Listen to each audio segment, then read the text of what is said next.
কলকাতায় মঙ্গলবার ও দক্ষিণবঙ্গের 7 জেলায় সোমবার কালবৈশাখী ঝড়ের সম্ভাবনা। রাজ্য জুড়ে বৃষ্টির পূর্বাভাস। আগামীকাল অর্থাৎ মঙ্গলবার কলকাতায় কালবৈশাখী ঝড়ের সম্ভাবনা।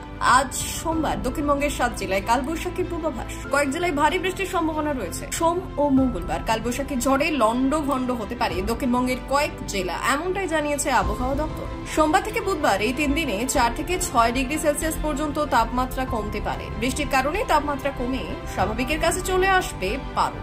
রাজ্যে আর কোথাও তাপপ্রবাহের সম্ভাবনা নেই। সোমবার ও মঙ্গলবার রাজ্য জুড়েই বৃষ্টির পূর্বাভাস। সাগর থেকে জলীয় বাষ্পপূর্ণ বাতাস ঢুকছে। আজ সোমবার মেঘলা আকাশের সম্ভাবনা। বীরভূম, মুর্শিদাবাদ, নদিয়া, পূর্ব বর্ধমান, হুগলি, উত্তর ও দক্ষিণ 24 পরগনা জেলাতে কালবৈশাখীর সম্ভাবনা প্রবল। ভারী বৃষ্টি হবে নদিয়া, মুর্শিদাবাদ এবং বীরভূমে। কলকাতায় আজ অর্থাৎ সোমবার মেঘলা আকাশ। মঙ্গলবার কালবৈশাখীর সম্ভাবনা। বিকেলের দিকে বজ্রবিদ্যুৎ সহ বৃষ্টির সম্ভাবনা প্রবল। মঙ্গলবারের মধ্যে বৃষ্টির সম্ভাবনা প্রবল কলকাতা শহরে।